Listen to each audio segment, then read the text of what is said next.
बेहतरीन तजुर्बे के लिए अपने फ़ोन को घुमाएं। वाईफाई पर होने पर आला तरीन रेजोल्यूशन का इंतखाब करें। मुकम्मल लेक्चर्स के लिए प्ले लिस्ट चेक करें। मुकम्मल कोर्स के लिए अभी सब्सक्राइब करें।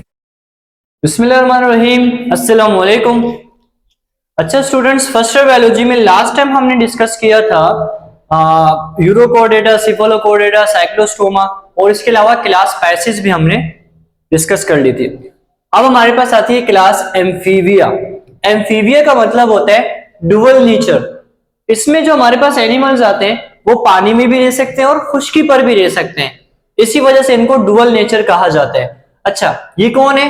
First vertebrate on land. इससे पहले जितने भी एनिमल हमने देखे वो आपको वाटर में ही मिल रहे थे सारे के सारे तकरीबन, और अब ये फर्स्ट वर्टिब्रेट जो लैंड पर आए, खुश्की पर आए, वो कौन थे? एम्फीबियंस। इनके लिम्स होते हैं और वो वेराइड होते हैं, वेराइड टाइप्स के लिम्स होते हैं, हाथ पांव मतलब, जिससे ये लोग क्या करते हैं? ड्रैगिंग एंड क्रॉल, मतलब ऐसे चलते हैं कि अपने पेट को नीचे क्रॉल करते हुए चलते हैं, ड्रैगिंग करते हुए चलते हैं। लंग्स होते हैं इनके पास और मोइस्ट स्किन, स्किन इनकी हमेशा गीली होती है। जैसे एम्फीबियन में हमारे पास फ्रॉग, मेंढक को आप देखो हमेशा स्किन उसकी मॉइस्ट होती है। 3 चैम्बर्ड हार्ट होता है, 3 चैम्बर होते हैं, 2 एट्रियम, 1 वेंट्रिकल। और ये एक्टोथर्म्स होते हैं, इनकी बॉडी का टेम्परेचर माहौल के हिसाब से चेंज होता रहता है। और ये हाइबरनेशन भी करते हैं, एस्टिवेशन भी करते हैं। हाइबरनेशन ये करते हैं ड्यूरिंग द विंटर, जब कंडीशन बहुत खराब है तो उससे पहले इतना खाते इतना खाते इतना खाते, बॉडी में फैट स्टोर करके एक जगह पे जाके सो जाते हैं। ठीक है, ड्यूरिंग द विंटर होगा तो हाइबरनेशन, ड्यूरिंग द समर होगा तो एस्टिवेशन। जैसे वो हार्श कंडीशन खत्म हो जाती है फिर ये बाहर निकल के आ जाते हैं। तो ये इनमें प्रोसेस होता है। हमारे पास आता है, अच्छा इस पे एग्जांपल में हमारे पास आ जाता है फ्रॉग, सैलमेंडर वगैरह। ये जो पानी के पास जो एनिमल पाए जाते हैं वो एम्फीबियंस होते हैं। Next class reptilia, reptiles. Reptiles के पास टफ स्केली स्किन होती है।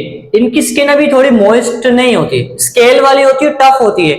इनकी मॉइस्ट स्किन होती थी। इनकी पहचान ये कि इनकी स्किन पे हमेशा आपको वाटर मिलेगा। अब ये वाले एनिमल थोड़ा पानी से दूर चले गए तो इनकी स्किन आपको मॉइस्ट नहीं मिलेगी। स्किन टफ होती है और स्केली होती है और वाटर रेजिस्टेंट होती है। आप पानी को डालेंगे तो पानी को रेजिस्ट करेगी इनकी स्किन। और इनमें इंटरनल फर्टिलाइजेशन होती है, मतलब स्पर्म और एग की फ्यूजन बॉडी के अंदर होती है।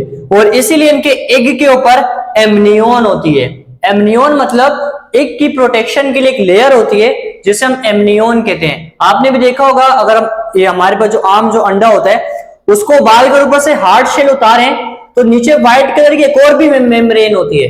उस मेम्ब्रेन को भी फिर हम उतारते हैं, फिर अंदर से हमें जो वो एग मिलता है वो ठीक होता है। ठीक है, तो एग के ऊपर एमनियोन भी आ गई और शेल भी आना स्टार्ट हो गया।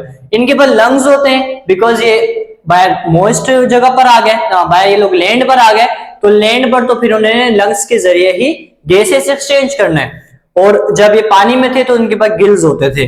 ठीक है, इसके बाद 3 चैम्बर्ड हार्ट होता है, इनके पास भी 3 चैम्बर्ड हार्ट था। एग्जाम्पल में हमारे पास आता है turtle, tortoise, lizard, snake.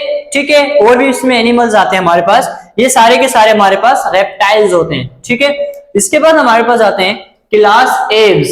Aves में हमारे पास बर्ड्स आते हैं, बर्ड्स को एव्स भी कहा जाता है। अच्छा, इनके पास एमनियोटिक एग होता है जिसपे आउटर हार्ड शेल भी होता है और स्केल्स इनके लेग्स पर होते हैं। बर्ड्स की लेग्स पर स्केल आ गए। ठीक है, इसके बाद हम देखें तो ये फ्लाइंग वर्टिब्रेट्स है क्योंकि इनके पास विंग्स भी होते हैं और फेदर्स भी होते हैं। विंग्स और फेदर होने की वजह से ये फ्लाई भी करते हैं। इससे पहले वाले वर्टिब्रेट्स होते हैं वो फ्लाई नहीं कर पाते, ये वाले वर्टिब्रेट फ्लाई करते हैं बिकॉज इनके पास विंग्स भी होते हैं एंड फेदर्स भी होते हैं। ठीक है, फेदर्स भी होते हैं। ये रेगुलेट कर सकते हैं बॉडी के टेम्परेचर को। इससे पहले वाले हमने देखे वो बॉडी के टेम्परेचर को मेंटेन नहीं कर सकते थे, ये बॉडी के टेम्परेचर को मेंटेन कर सकते हैं। इसके अलावा इनके पास 4 चैम्बर्ड हार्ट होता है, मतलब इनके हार्ट में 4 चैम्बर्ड हमारे पास आ गए और इनमें भी इंटरनल फर्टिलाइजेशन होती है। तो ये तो हो गया ऑल अबाउट क्लास एव्स। अब जो क्लास एव्स हैं इसको आगे डिवाइड किया गया है 2 सब क्लासेस में। एक को कहते हैं सब क्लास रेटिटाई और दूसरी को कहते हैं सब क्लास कैरिनाटाई। तो सब क्लास रेटिटाई एंड सब क्लास कैरिनाटाई। अब इन दोनों में डिफरेंस है क्योंकि कुछ बर्ड ऐसे होते हैं जो फ्लाइटलेस होते हैं, जो उड़ नहीं पाते, उनको हमने इस सब क्लास में रख दिया विच इज कॉल्ड रेटिटाई। और जो फ्लाइंग बर्ड्स होते हैं उनको हमने इस सब क्लास में रख दिया विच इज कॉल्ड कैरिनाटाई।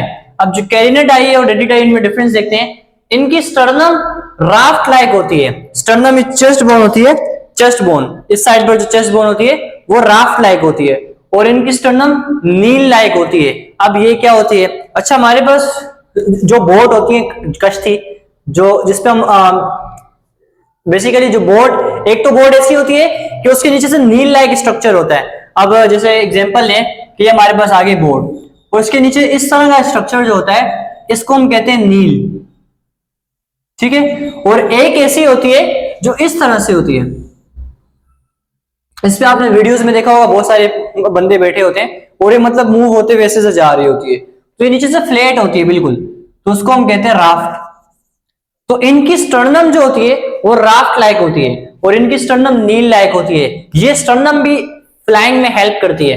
अब ये राफ्ट लाइक है ना, अगर ये उड़ना भी चाहते हैं ना तो स्टर्नम फ्लैट होने की वजह से एयर रेजिस्टेंस को नहीं हटा पाती है, एयर उनको रेजिस्ट करती है। इनकी नील लाइक होने की वजह से, ऐसे होने की वजह से एयर को रेजिस्ट होते हुए ये इनको उड़ने में हेल्प होती है, ठीक है। इसके अलावा ये फ्लाइट लेस होते हैं, उड़ नहीं पाते, और ये हेवी भी होते हैं, इनकी बॉडी का साइज भी बड़ा बड़ा होता है, और ये फ्लाइंग होते हैं और लाइट वेट होते हैं, इनकी बॉडी का वेट भी बहुत, मतलब वेट बहुत कम होता है, लाइट वेट। और इनकी जो बोन्स है ना, हड्डियां, वो अंदर से होलो होती हैं। बोन्स होलो होने की वजह से इनकी बॉडी का वेट वैसे भी कम हो जाता है। इसके बाद इनके पास विंग्स तो होते हैं लेकिन वो वेस्टिजियल होते हैं, उड़ने के काबिल नहीं होते। इनके डेवलप विंग्स होते हैं, अच्छे खासे डेवलप होते हैं जो उड़ने में हेल्प करते हैं। इसके बाद ये फ्लाइट, इनके जो फ्लाइट मसल्स हैं वो पूर्ली डेवलप हैं, मतलब जो ये वाले मसल्स होते हैं पेक्टोरल वाले फ्लाइंग में हेल्प करते हैं। इनके पूर्ली डेवलप होते हैं, अच्छे खासे डेवलप नहीं होते, लेकिन इनके जो होते हैं वो हमारे पास वेल डेवलप होते हैं पेक्टोरल मसल्स। एग्जांपल में देख लें, ऑस्ट्रिच, शुतुरमुर्ग, ईमू आ जाता है, पेंगुइन इसके अंदर आ जाता है, ठीक है। ये सारे के सारे फ्लैटलेस बर्ड है। ये वाले देखें तो पिजन आ जाता है, हमारे पास आ जाता है क्रो और स्पैरो वगैरह, और आम जो हम बर्ड्स देखते हैं उड़ते हुए, ये सारे के सारे हमारे पास आते हैं सब क्लास कैरिनेटाई में। और रेटिटाई वो होते हैं जो फ्लैटलेस बर्ड होते हैं, ठीक है। तो स्टूडेंट्स आज हमने क्या डिस्कस किया, आज हमने डिस्कस किया class amphibia, class reptiles and class birds, Aves, और उसको आगे दो सब क्लासेस में डिवाइड कर दिया, सब क्लास रेटिटाई एंड सब क्लास कैरिनेटाई। तो स्टूडेंट्स ये था हमारा आज का लेक्चर, आई होप अच्छे से समझ में आया होगा। इंशाल्लाह मिलते हैं फिर नेक्स्ट लेक्चर में, तब तक के लिए अल्लाह हाफिज।